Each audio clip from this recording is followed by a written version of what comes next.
All right. Good afternoon, everyone. Thank you so much for joining us for this webinar on the WA Cares Fund. Today, we're going to be covering WA Cares Basics, what self-employed workers need to know. My name is Kristen Mackey, and I'm the WA Cares Community Relations and Outreach Program Manager at DSHS. And I'm going to go to my two other panelists real quick for a brief introduction. Stephanie, would you like to introduce yourself? Yeah, I'm Stephanie Meehan, and I am with the Leave and Care Division with the Employment Security Department. I am the Employer Reporting Supervisor, and I will pass it on over to Brent. Hi, my name is Brent Williams, and I'm an Employer Reporting Specialist with the Leave and Care Division of Employment Security Department. Thank you. So we're going to start off with a presentation to cover some basics on long-term care, on WA Cares, and specifically on the self-employed opt-in. And then we will have time at the end of the presentation to answer any questions that you may have. Anyone who has joined us on the computer or using the Zoom app on their phones can submit questions through the Q&A function at any point during the presentation. If you joined by calling the phone number but want to ask a question, you can find the link to join by computer or the app on our website at wacaresfund.wa.gov/webinars. So let's start by defining what we're talking about when we say long-term care or caregiving. Long-term care is help with activities of daily living, like bathing, eating, dressing, preparing meals, grocery shopping, and more. It does not include medical care, like doctor's visits and treatment for medical conditions. Long-term care covers a broad spectrum of needs and circumstances, including for younger people who have been unexpectedly injured or become disabled or ill. And a lot of people don't realize how many different services and supports are included when we talk about long-term care. We often think of it as care in a residential setting, like a nursing home or assisted living, but it can also include care provided in your own home. And in fact, most people with long-term care needs can stay in their own homes with the right support.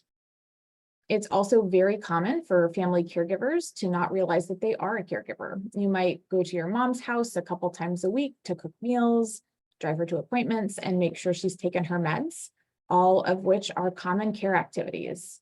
And in fact, the majority of this type of care is provided on an informal basis as unpaid care from a family member, a friend, or a neighbor. Family caregiving is really the bedrock of long-term care in our state and in our country. In Washington, there are about 820,000 family caregivers, which is 11% of the population. And so to get us started, I want to share a couple of stories from Washingtonians who are getting the kind of help that WA Cares is designed to provide. So we're going to start with KD. The last thing you want people thinking about when they're in their golden years is money. We have a new family member living with us, which is my mother-in-law, Kathleen. She has had MS since my husband's been 6. We have our caregivers that come into the home and help out with her. She gets showers every day. WA Cares is a really unique program. As you get older, you're still cared for and you're still valuable. It's just great to know that if needed, WA Cares will be there for them.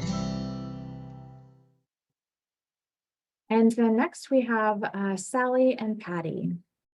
You can prepare as much as possible, but whatever you imagine, something else will happen. Patty and I have been together since 1984. Patty got diagnosed with Parkinson's in 2012. Having a caregiver helps with still being in a relationship. There's all sorts of expenses. Renting the bed and the Tilton Space wheelchair. The money's going to be there, just like health insurance, and hopefully you don't ever have to use it. WA Cares will help you take care of yourself. All right. So 70% of us will need long-term care at some point in our lives, but the problem is that it can be really expensive. It costs almost $36,000 per year for 20 hours of home care per week. And that's the average that's needed by Medicaid long-term care clients right now. It's also important to keep in mind that family caregiving isn't really free either, and we'll talk a little bit more about that in a second. Because long-term care is not medical care, it's not covered by health insurance or Medicare, except in very rare circumstances. And it's only covered by Medicaid after you spent down your life savings to just $2,000. Even though long-term care is a predictable cost, most of us don't have a way to pay for it. The median household income for Washington seniors is about $56,000 per year, and that is for the household, not individual income. And then when we look at retirement savings, 41% of Washington workers who are near retirement have no projected retirement income from a pension or a 401k or an IRA. And another 42% only have enough in those types of savings or retirement accounts to replace 10% of their pre-retirement income. And that is just talking about income that also has to cover living expenses and other things that you need in addition to long-term care support that you might need in your life.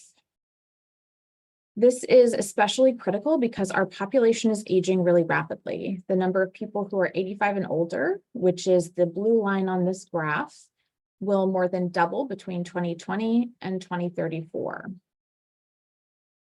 And families are increasingly unable to meet the care needs that folks are having, and it's only going to get worse over time as more people need care.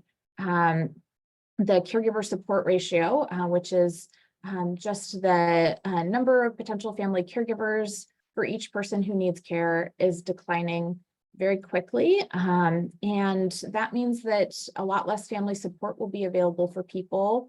And family caregivers will be more likely to be providing care for multiple loved ones at a time. So as a society, we have to figure out how we can provide better support for caregivers and find new ways to help families with long-term care needs.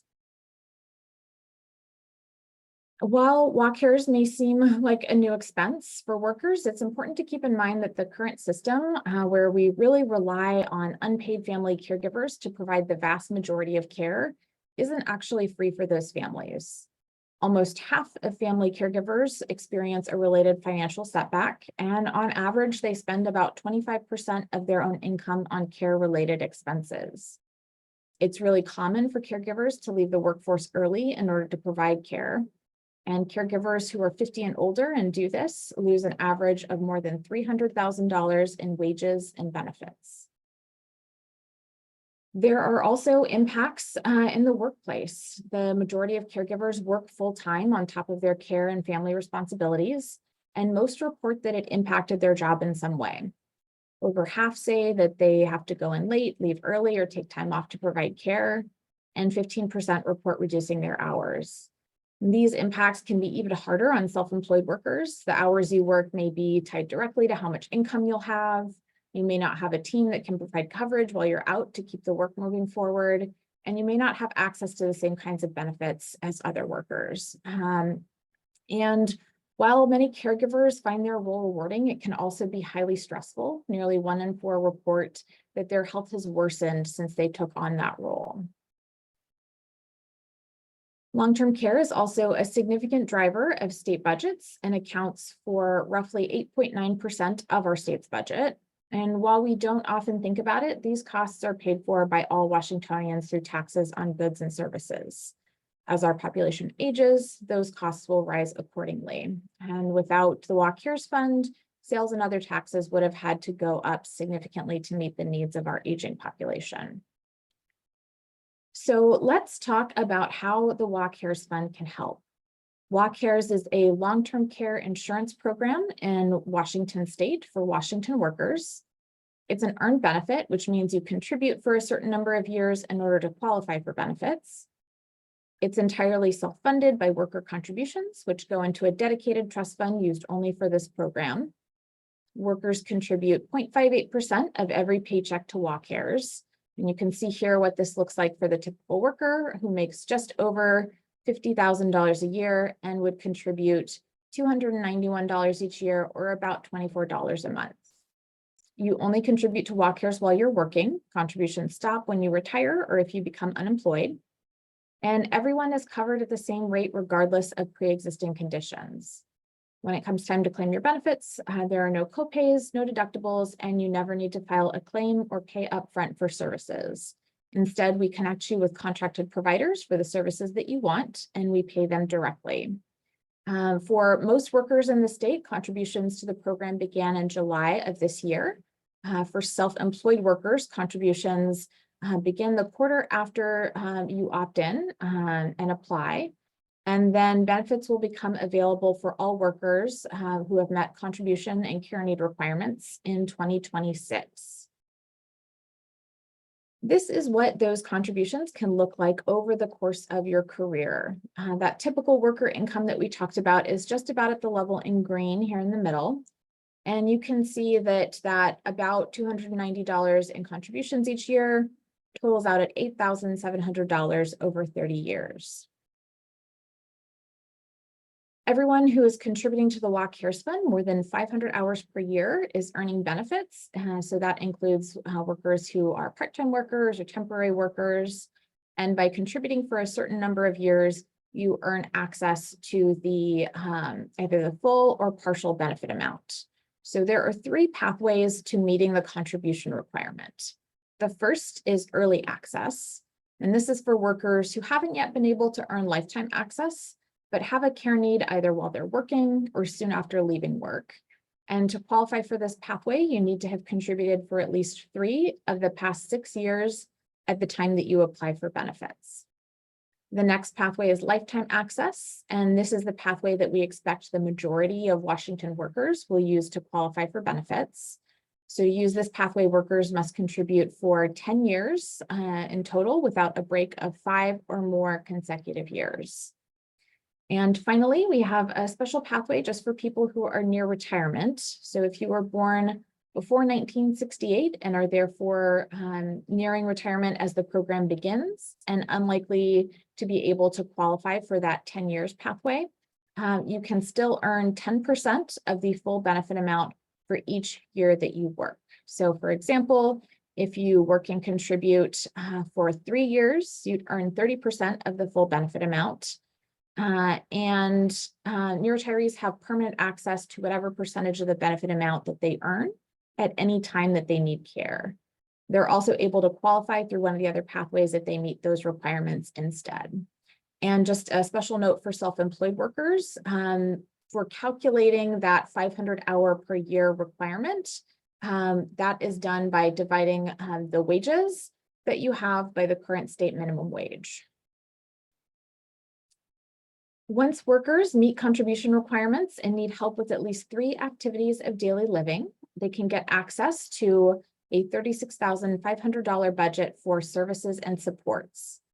That benefit amount will increase over time with inflation, and it is a lifetime amount, not an annual amount. With WAC Cares, workers get the flexibility and freedom to choose the services and supports that meet their needs. So that could mean in-home or residential care, but it could also include home modifications to make their home safer, assistive technology for things like medication reminders and fall detection that can help with some care needs. WAC Cares is really designed to help people age in place in their own homes as long as possible.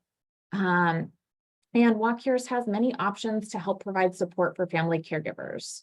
You can choose someone who would otherwise be caring for you on an unpaid basis to get training and be paid, even your spouse. And WAC Cares, by doing that, could help lessen the impact on family caregivers, either by paying them for their time or by making sure that they can get other support services. Under current law, you do need to be a resident of Washington State in order to use benefits.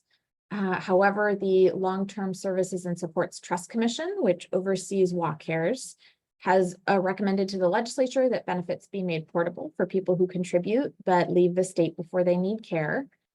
So the legislature may take action and make that change in the future.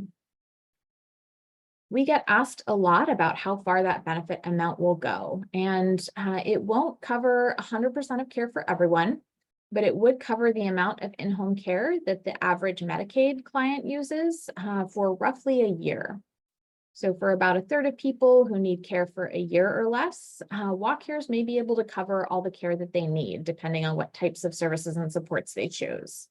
For others, WAC Cares provides the family with immediate relief and time to plan for future care costs. You can see here some examples of how someone might use their benefit.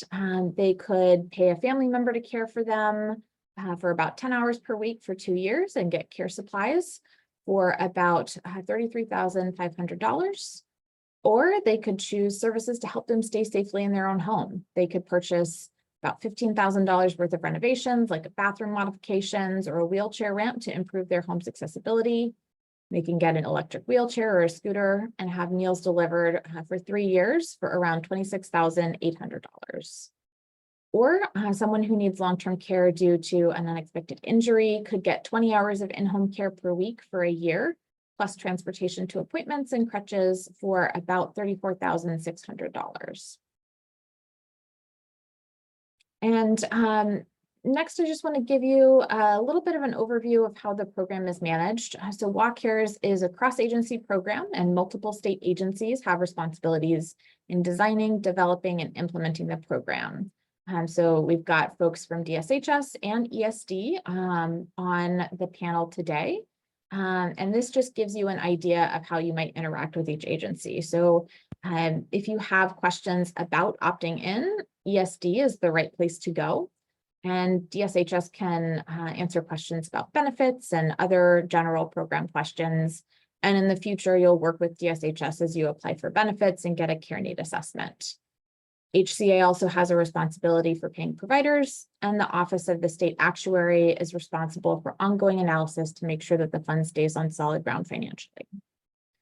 So with that overview of the program done, I'm going to hand it over to Stephanie to talk more about the opt-in process. Thank you, Kristen. So for opting in, we would use the self-employed individual. So what would be considered as a self-employed individual would be a sole proprietor, joint venturer, or a member of a partnership, a member of a limited liability company or an LLC. I did see something in the chat regarding LLCs and S Corps, and just to reiterate, we determine participation into the program based off of your business structure, not your federal tax designation. So S Corp, C Corp, those are federal tax designations. We look at the business structure, which would be your LLC. Independent contractors, as defined in RCW 50A.05.010. TNC drivers after 6/9 of 2022. TNC driver is a transportation network company driver, and otherwise self-employed individuals otherwise in business for themselves. Next slide, please. The webpage Secure Access Washington, also known as SAW, provides access to multiple state agency applications in Washington state. Once you have created a SAW account, you can then add paid family and medical leave to your list of services. You will find paid family and medical leave listed under the Employment Security Department agency. Once paid family and medical leave is added to your profile, click the link to continue. After clicking on the continue button, you will land on the create an account screen, which will allow you to choose the option that reads elect coverage as self-employed. When building your elective coverage account, you will use your social security number or ITIN number to register as an individual. From this one account, you will report all self-employment income, even if you have multiple businesses with different names. Next slide, please. Once you have created an elective coverage account, you will now be able to choose to opt into either paid leave or Walk Cares or both programs. If you do opt into both paid leave and Walk Cares, you file one quarterly report, but pay the premiums due for each program separately. Please note, for Walk Cares, if you already have an active exemption, you will not be able to elect coverage while that exemption is still in place. Next slide, please. For WACARES, you can opt in as soon as July 1st, 2023, and you need to opt in before June 30th, 2026, or within 3 years of becoming self-employed for the first time. Once opted in, elective coverage is permanent until either you are no longer self-employed or you are retired. You are responsible for paying 100% of all premiums assessed to the employee, and there is no Social Security cap. And as stated previously, individuals with an already approved exemption will not be able to elect coverage for WACARES while the exemption is still active. Next slide.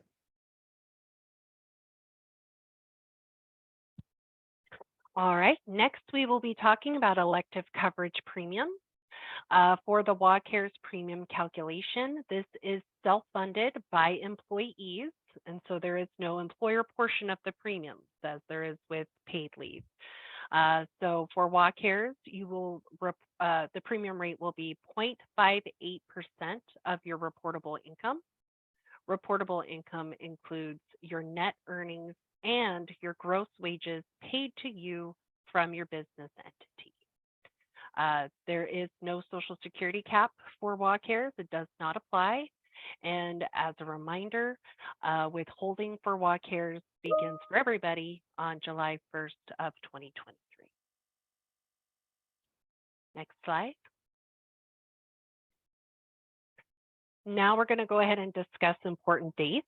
And remember, so for this, the important dates, the notice of election for elective coverage, the first date that you elect coverage, that's when, so that could be as soon as July 1st of 2023. And then the quarter after opting in is when you would start withholding premiums for your elective coverage individuals. And then the following quarter is when you would report for that. So for example, you would opt in for Q3 of 2023, and then you would start tracking your wages Q4 of 2023, and then beginning in January is when you would report for that quarter. Next slide, please. So there is no option to withdraw elective coverage after you have elected elective coverage for WACARES. WACARES elective coverage is permanent. If you retire or are no longer self-employed, you must notify the department to cancel your elective coverage account. So when you would log into your paid leave portal into your elective coverage account, there will be an option under the actions to cancel your elective coverage account. Next slide. Let's review the key differences and some similarities between the two programs. For paid leave, you can opt in anytime during your self-employment. When you choose to opt in, your opt-in commitment is for 3 years. Then coverage will automatically renew each year after that, unless you choose to withdraw your coverage. Also with paid leave, you pay the employee portion of the premium only and not the employer portion. Excuse me. Keep in mind there is a Social Security cap for paid leave. Once you meet the cap, know that premiums are no longer deducted for the remainder of that year, but you still need to continue to file quarterly reports of wages earned. For WACARES, the opt-in period is beginning July 1st, 2023 through June 30th, 2026, or within 3 years of becoming self-employed for the first time. Your opt-in commitment is permanent until you either close the business or you are retired. You pay the full premium amount as an employee, and there is no Social Security cap. Some commonalities between the two programs includes the definition of self-employed and the definition of wages and hours. Also, the reporting requirements are the same, and the reporting deadlines are the same as well for both programs. Next slide, please.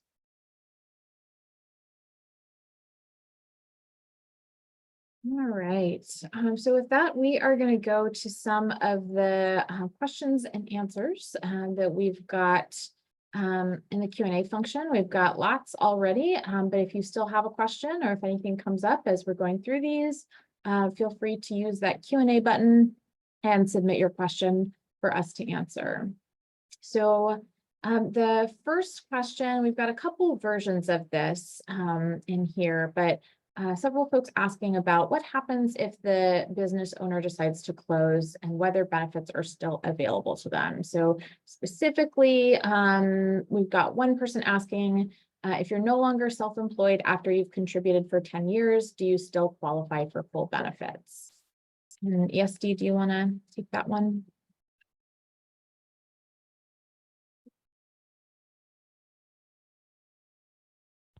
Yeah, so we would still use those hours that you contributed into the WA Cares benefit in order to determine your eligibility.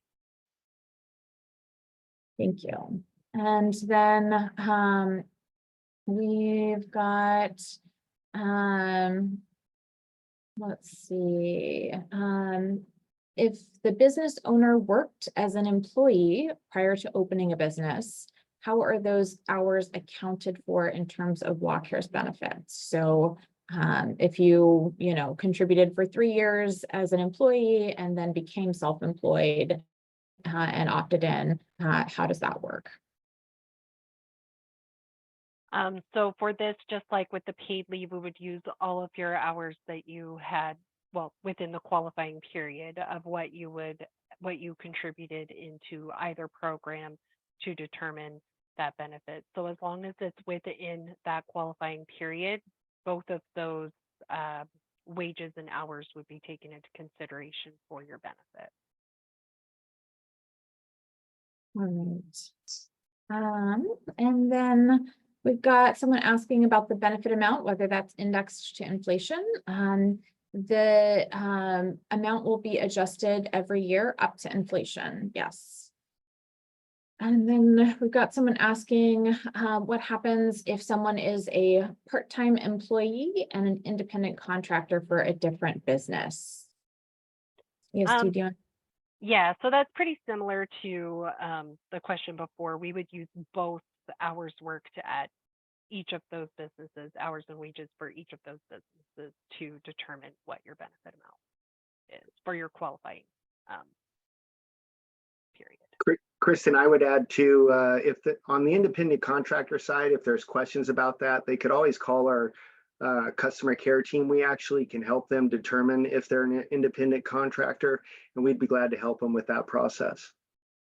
Definitely. And we'll have contact information that you can use on our last slide once we're done with Q&A.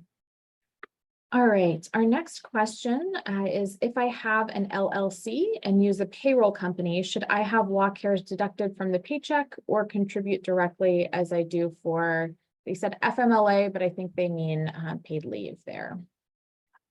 So yes, you would want to create the elective coverage account for paid leave and not have it reported for under your business, because if you are the member of the LLC, you would not be considered an employee of the business.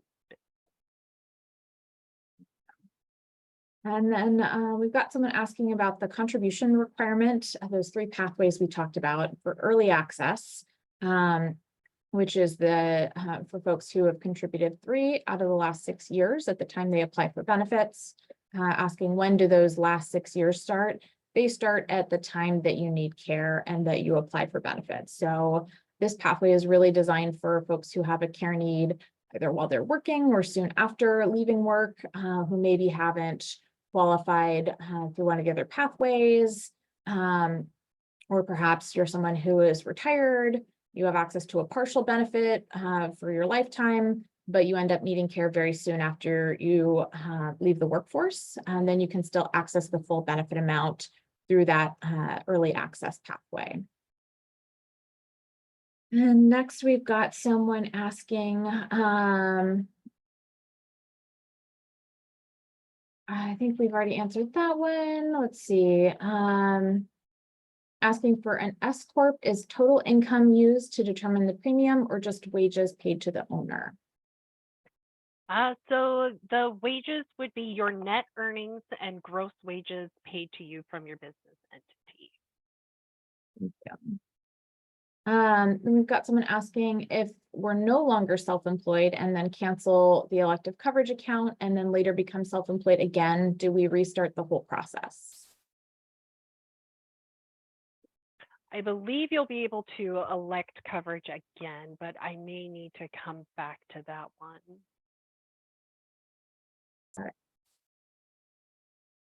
And then let's see.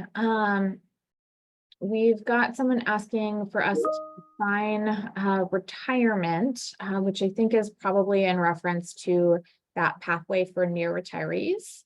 And in that case, it is anyone who was born before 1968 is considered a near retiree and can be eligible to earn partial benefits through that pathway.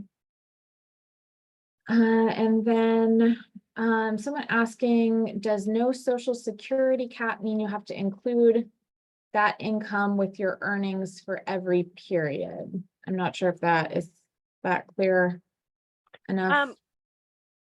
So with the Social Security cap, like with paid leave, it caps out at $160,000 at each year, or for 2023. With WACARES, there is no cap. So with paid leave, after you meet that $160,000, you no longer have to pay the premium rate for paid leave. But with WACARES, even if you exceed that $160,000, you still have to continue to pay the premium rate on it. So it just doesn't cap out for WACARES. Thank you. And then we've got someone asking similarly, what is the maximum pay-in amount? I think that's more or less the same answer. Correct. And then let's see. We've got someone asking to define self-employed net earnings, whether it would be the same as reported on a federal 1040 Schedule C, before or after home office, before or after SEHI deduction. One thing I could add there, and Stephanie could interject as well if needed, but for that person who really wants to know what the reportable wages are, they could go to ledge.wa.gov and simply put in the Washington Administrative Code, which we can put in the chat, hopefully. It's 192-510-031, and that will define in detail what reportable wages are, and will also give examples of what they are as well. Great, thank you. And then we've got someone asking if I plan to retire at age 70 in 2 years, can I elect coverage starting now and receive 3 years of benefits? So if you're turning age 70 in 2 years, then you would qualify for our near retiree pathway. And so you're earning 10% of the benefit amount for every year that you work 500 hours or more. So as long as you work 500 hours or more during each of the next 2 years, then you would earn 20% of the full benefit amount that you would have access to at any point during your lifetime. And if you happen to need care at some point where you're still have contributed at least 3 of the last 6 years before you need benefits, then you can also get access to the full benefit amount through that early access pathway. And we've got someone asking if a self-employed individual was to become sick and unable to work for several months, would they be able to draw benefits from both programs, and how would that work? ESD, do you want to take that one, or do you want me to take that one? So for the paid leave portion of it, so you would use you would apply for the benefits and you would be able to use that to take care of yourself. But then I believe with WACARES, it's going to be a different scope. And Kristen, you might be able to add a little more to that.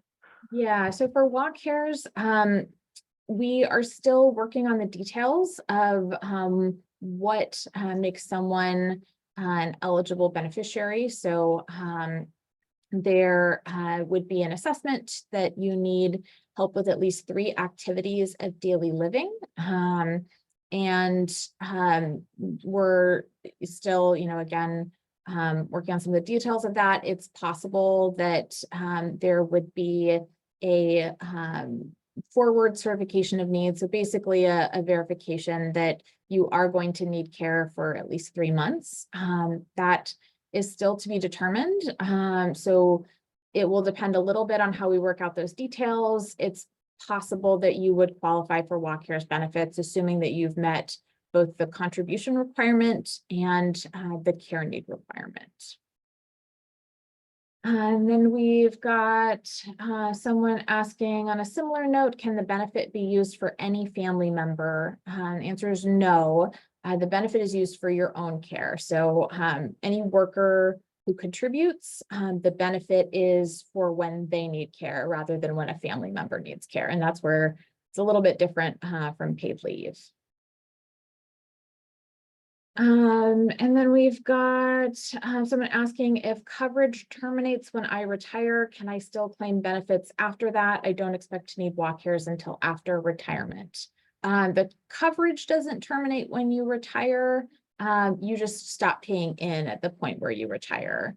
And again, as long as you've met the contribution requirements through one of those 3 pathways that we talked about and need care, then you will be able to access WellCares later on.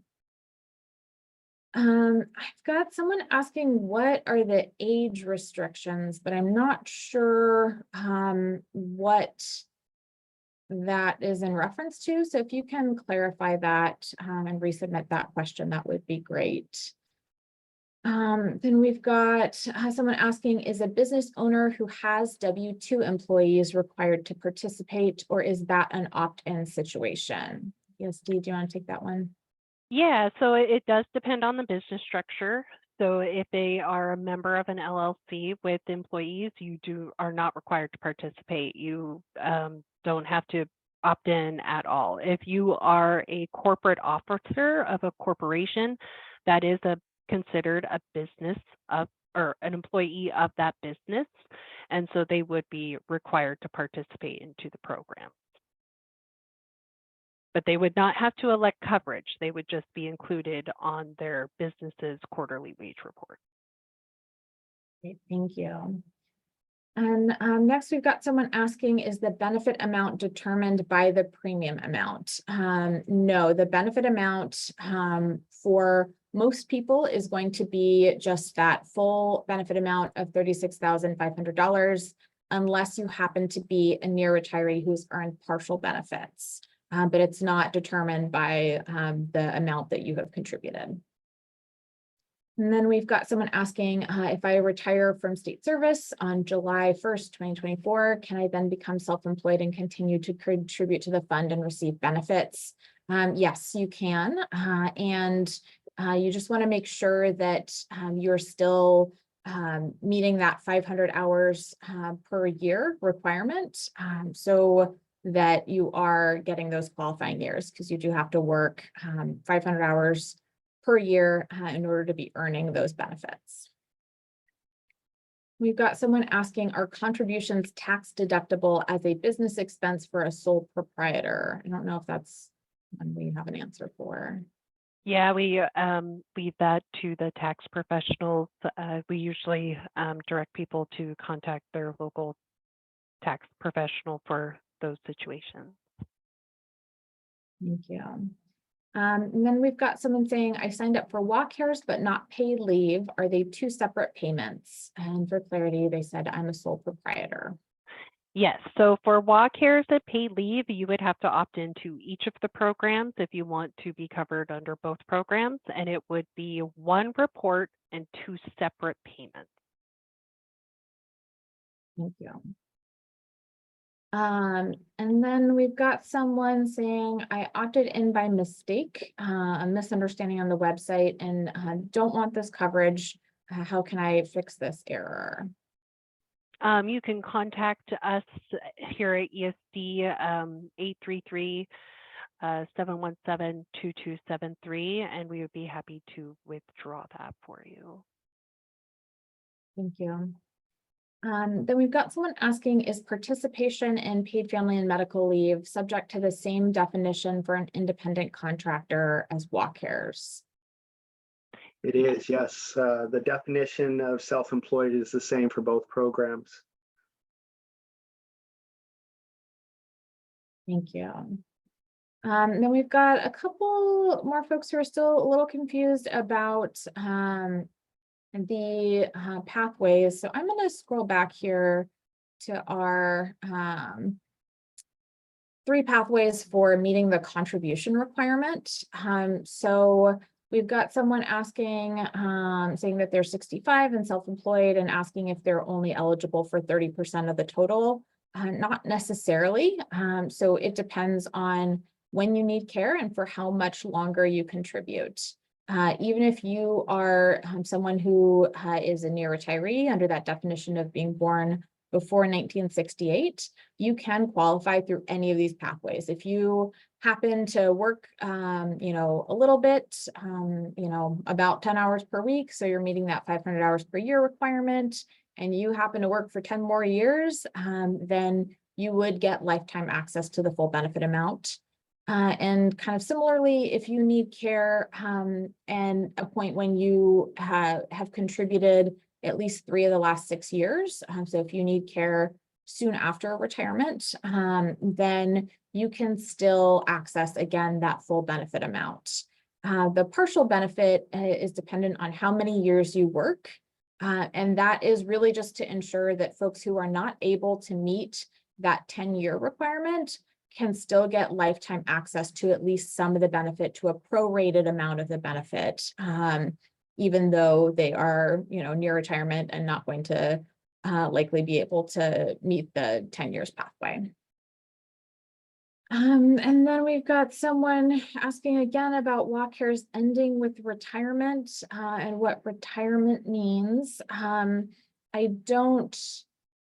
I'm not sure exactly what that's in reference to. I think what we're talking about there is when you retire, your contributions to walk care stop. So unlike a private long-term care insurance plan where you pay right up until the time when you need care, you only contribute to walk cares while you're working.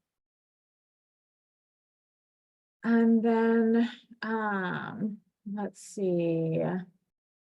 We've got someone asking about if income to report is both business and personal income, including investment, growth, interest, etc.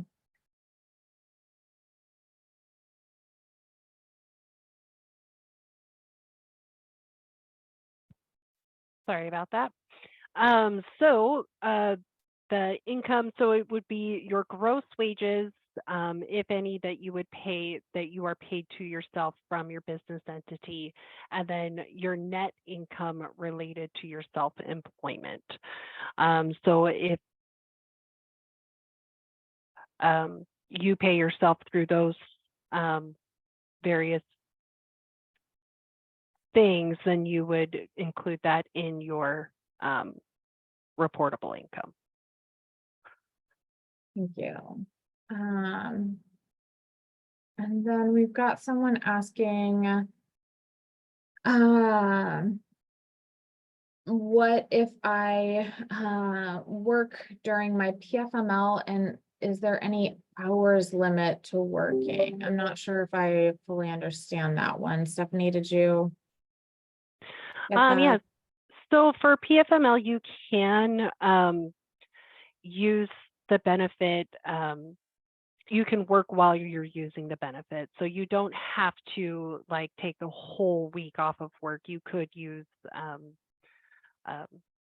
you could work part-time during that. So the hours that you do work while you're receiving the benefit would be reported to ESD on your quarterly report. And then we've again got someone asking if a self-employed individual retires but doesn't need care for over 6 years, do they lose their benefit? Not necessarily. If they retire after working and contributing for 10 years, then they would still have access to that benefit on a permanent basis. And if they are a near retiree, so if they were born before 1968, then they would have a partial benefit for each year that they worked and contributed to the program. We've got a couple of folks asking if slides will be shared afterwards. Yes, slides will go up on our website, and on our last slide after the Q&A, we'll have a URL, or maybe we can drop that link just to the webinars page, Sam, into the chat for folks, where both the recording and the slides will be posted for your reference later. And then we've got someone asking, are benefits determined by the amount I pay in or the number of years I pay in, or both? They are determined just by meeting those contribution requirements. So depending on which of those three pathways that we talked about, you're qualifying through, you either have access to the full benefit amount, or again, if you're a near retiree, you may have access to a partial prorated benefit amount. And then we've got someone asking again if there's a maximum amount to contribute over 10 years. ESD, do you want to take that one? Yeah, so there is no max for WACARE. So you would continue to report even after you have met the Social Security cap, and then you would continue to pay the premiums on your reportable income for WACARE. And Kristen, I think on the wacaresfund.wa.gov webpage, there's a really handy page that allows people to put in their anticipated years of work and pay, and it'll kind of help them out as far as what their premiums would be and so forth. So there's some really handy tools on the webpage. Yeah, absolutely. And Sam, maybe if you can drop the link to that, that's on the How It Works page. If you can drop a link to that in the chat so that folks can go check out that calculator, that might be helpful. Thank you. And then we've got someone asking for clarification again. Premiums are no longer required after retirement. Does this mean no longer earning an income? And it means essentially, you know, again, you only pay in while you're working. So after you retire, you're no longer working, then you are no longer contributing to the program. I hope that's helpful. Then we've got someone asking if a partner receives a guaranteed payment, is that the amount used as wages? Yes, Dee, can you take that one?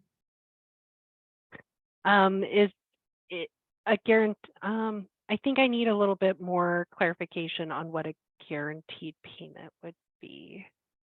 So if they could add a little bit more clarification, we can come back to that one. Great, thank you. And then we've got someone asking whether there will be improvements to the reporting website, and saying it would be nice if it were more similar to unemployment reporting. I'm not sure what that specifically is in reference to. Yeah, so we are continuously updating our paid leave website, our reporting function for employers to give them the best user experience. If you, but we, you know, we're always down to receive feedback. If you have feedback that you'd like to give us, you could go ahead and email us at paidleave@esd.wa.gov, and then we can give that to our transformation team for updates to the software. Thank you. Then we've got someone asking if someone opted out of the program. So this wouldn't be necessarily someone who's self-employed right now, maybe someone who is a W-2 worker, asking if they opted out, and it looks like they're specifically talking about private long-term care insurance exemptions. Is there any way to get in if you cancel your long-term care plan? Can you contribute and get benefits? Under current law, private long-term care insurance exemptions are permanent, and there is no way to opt back in. Our oversight body, the LTSS Trust Commission, has made a recommendation to the legislature that there be a window where folks who opted out using the private insurance exemption, where they would be able to opt back in if they so choose. But that would require legislative action in order to implement. And Kristen, I think that's a great opportunity to remind folks to maybe sign up for the updates on the webpage as well, just to stay informed. Absolutely, yes. And then we've got somebody asking, do married couples each get the benefit, or is it a $36,500 benefit for both together? You each get the benefit, assuming that you have met the contribution requirements and that you need care. So it's just doesn't have anything to do with your marital status. It's just a benefit for you to provide for your own care. And then we've got someone asking about the deadline for reporting quarterly and if there's any penalty for reporting late.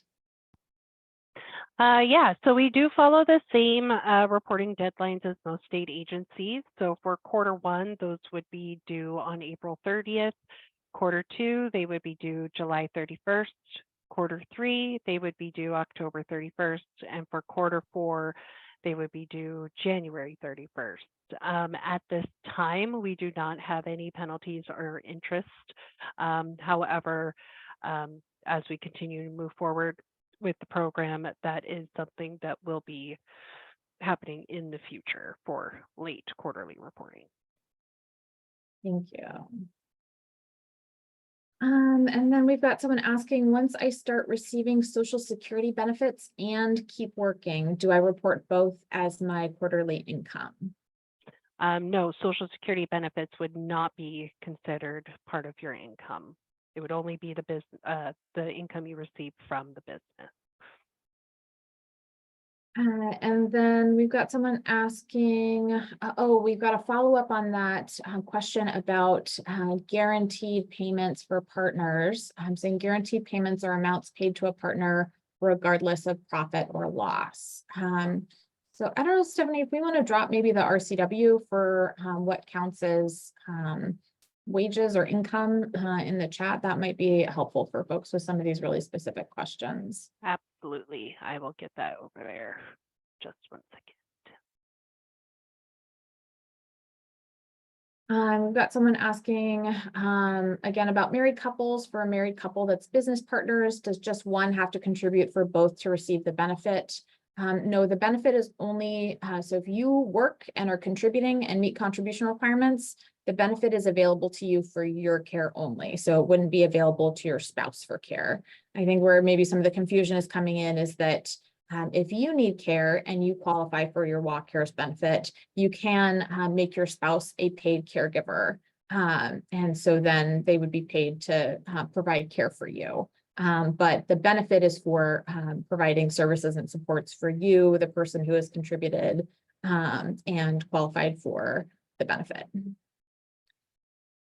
And then we've got someone asking, do I continue to pay in for the rest of my life as long as I am working? And yeah, my understanding is yes. I don't know, ESD, if you have any other clarification on that. Yeah, that is correct. As long as you are working, you will be paying into Walk Cares.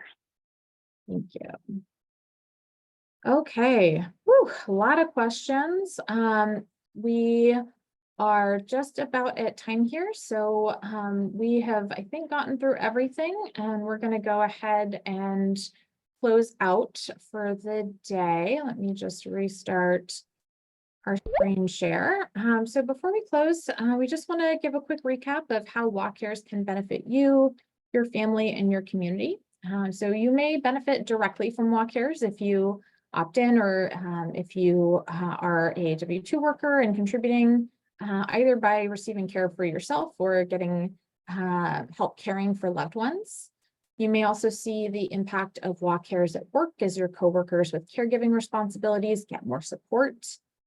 And not only will Walk Cares serve as a financial resource for families, the ability to make a loved one a paid caregiver will help keep those benefits that workers earn in their families and in their communities. WACARES will also ensure that workers throughout the state can access affordable long-term care coverage for the first time. And it will lower the costs of long-term care spending that we all pay through taxes. So overall, WACARES will help Washington families meet the challenges of our aging population and ensure that workers have more choices to help them live with dignity and independence as they age. And here is that contact information that we talked about.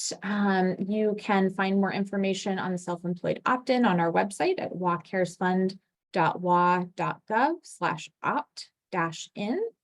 And you can find the slides and a recording of this presentation on our website at wacaresfund.wa.gov/webinars. You can see a link here to contact us by email, and that form will route your request to the appropriate agency. Or if you would like to contact us by phone, if you're self-employed and asking about the opt-in, you're probably going to want to use this 833-717-2273 number to reach ESD. But if you have questions about how benefits are going to work, how qualifying for benefits might work in the future, or have other general questions about the program, then you can contact DSHS at 844-CARE4WA. And that brings us to the end of the presentation. Thank you all so much for joining us. We really appreciate it, and we hope you all have a wonderful afternoon. Thank you.